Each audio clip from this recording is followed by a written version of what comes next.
Thank you.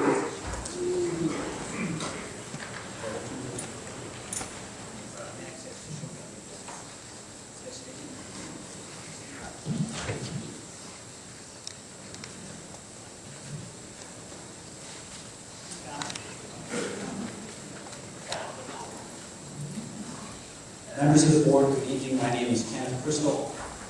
I represent the individual appellants Michael Griffin, Ann Williams Solon and Mary Solon, John and Sarah Milford-Steen, the Newark residents against the power plant, and the Delaware Audubon Society. And I want to start my presentation actually with some testimony, very brief testimony from two of the people who submitted affidavits responding to submissions by TTC attacking their affidavits. So first I want to call Carr Everbach, who had done an affidavit on the issue of noise.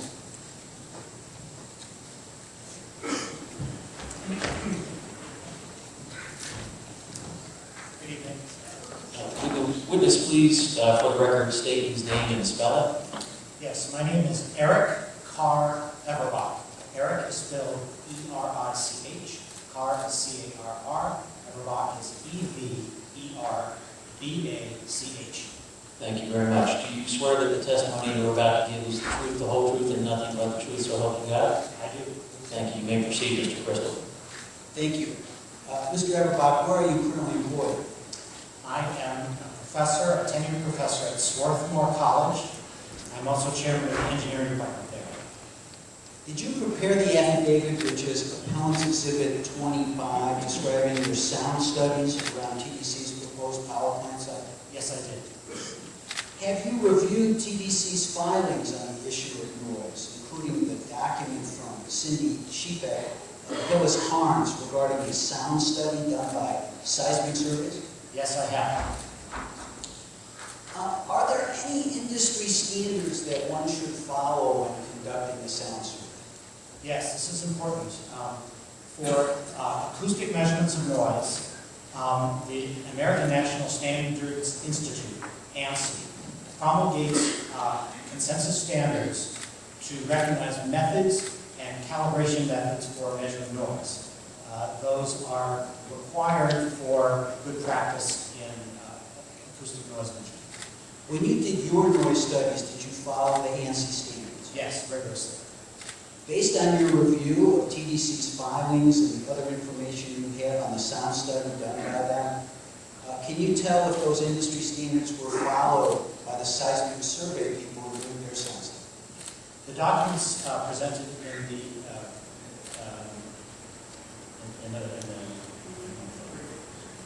in brief did not reference any ANSI standards. In fact, they reference no standards whatsoever. ANSI standards require that a sound study refer to the standards measured. So because there is no standards mentioned in the seismic surveys quoted study or the Hillis Carnes document, there's no information that indicates that they follow appropriate procedures for making their noise study. Are there any industry-recognized organizations to which sound engineers and testing companies can belong? Yes. The Acoustical Society of America is an international organization for acousticians, for people who deal with noise and measurement. There's also the Institute of Noise Control Engineering, and finally the National Academy of Acoustical Consultants. Those organizations together constitute the qualifications of people measuring noise in the United States. Do you belong to any of these organizations? Yes, I do, and I'm a fellow of the Acoustical Society of America, which is a recognition of my status at that organization. Based on your review and research, can you tell if anyone from Seismic Survey or the other TDC companies belong to any of these organizations? I did my best due diligence to discover anyone at either Seismic Surveys or Hillis Carnes who has qualifications in either membership in the Acoustical Society of America, in the Institute of Noise Control Engineers, or member of the National Academy of acoustical consultants, and can find no evidence of anyone on those companies belonging to those organizations. Doesn't mean they don't, but it's not obvious. Were you able to determine the location of the sound studies that were done by Seismic Survey? Yes, there was a document provided to the public in the fall that showed locations of the 8 measurement locations made by seismic surveys. And so I was able to revisit those, and for 5 of them I was able to make measurements at the same location. You actually tested at those sites? Yes, sir. And are those sites similar to or different from the residential sites that you tested as part of preparing your affidavit? With 2 exceptions, the 6 of the sites tested by seismic surveys were chosen along busy, noisy thoroughfares, roads. And I duplicated measurements there, as well as making some in the backyards of neighbors who live in the neighborhood north of these proposed site. Would selecting sites near busy highways or intersections, for example, would that affect the noise numbers that might be measured? Yes, absolutely. My measurement showed that the noise along the roadways was much higher than in the backyards of the residents, the neighbors, not surprisingly. Do the materials in TDC's filings that you reviewed alter your opinion as you expressed in your affidavit? No, it did not.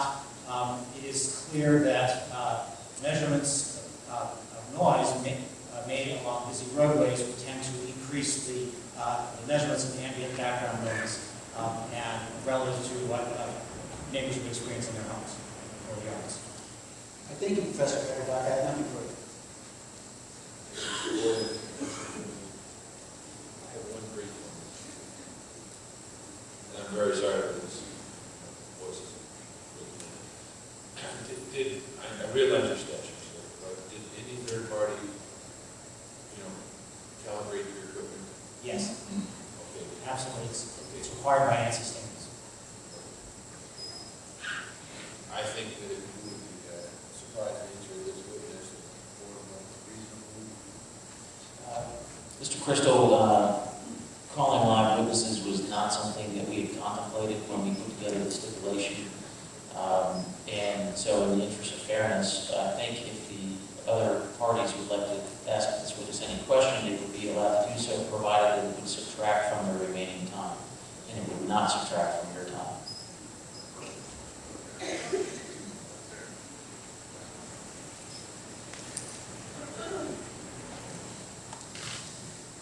Mr. Pardee, members of the board, we've heard criticism of a study. It's not in evidence. And quite frankly, isn't relevant. So I don't have any questions of this witness because what I said during my presentation stands. We're going to comply with the noise standards that are applicable under the Newark law. And if Mr. Everbach wants to defend his work, that's fine. We submitted a 2-page letter that raised some questions about it. I think that's fair. But if he wants to criticize a study that's not in evidence and isn't relevant to the question before the board, I think it's just waste everybody's time. It's just not good. So Mr. Crystal on these things. Mr. Forsten, I understand. Please, you will be asked to leave the room if we have any outbursts. Mr. Forsten, I understand your point. And Mr. Walton, do you have any questions? No questions. Okay. Thank you, Mr. Crystal. You may proceed. Thank you very much.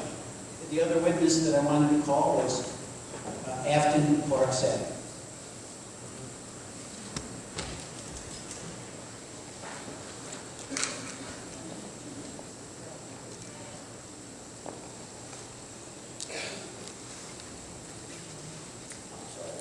Would the witness please state and spell his name? Afton Clarke-Sather, that's spelled A-F-T-O-N, that's the first name, C-L-A-R-K-E-S-A-T-H-E-R.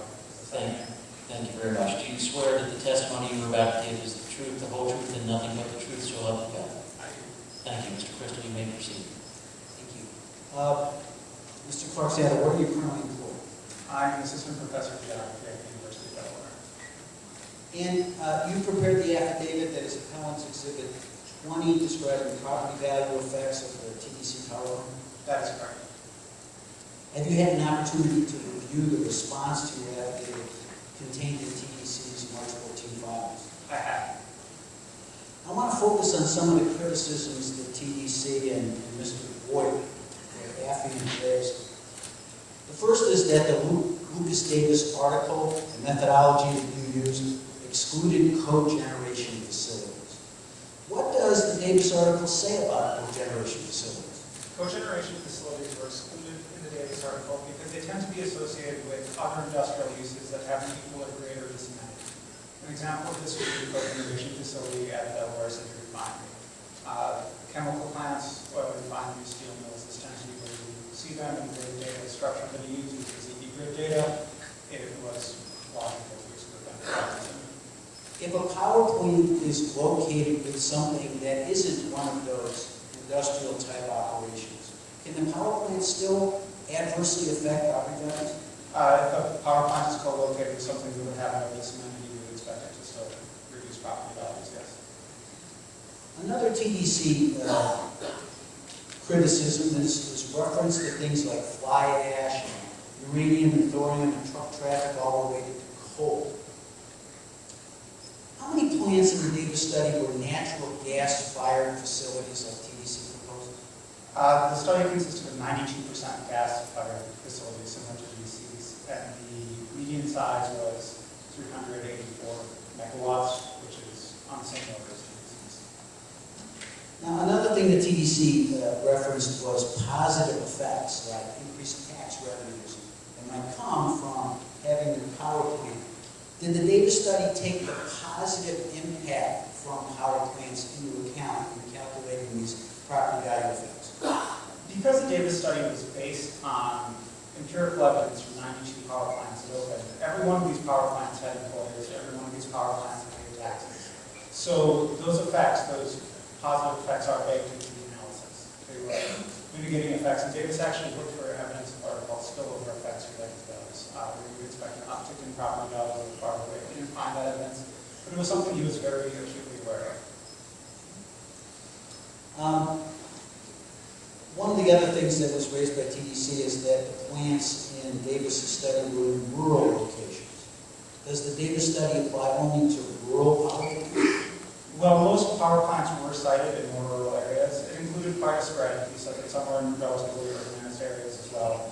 Population density was one of the variables that wasn't controlled for in the study, so that factor has been controlled for statistically, as were local market effects through a fixed effects model at the county level. Now, in the course of your preparation of your affidavit, did you actually consult with Professor Davis? Yes, I had a phone conversation with him. Based on your communications with Professor Davis, do you believe he thinks that his study applies to the TDC power plant? I was left with the impression that he does believe that it applies to the power plant. Do the materials in TDC's filings affect the opinions that you expressed in your affidavit? No, they do not change my opinions at all. Nothing further. Thank you. Do either the city or TDC have any questions of this witness?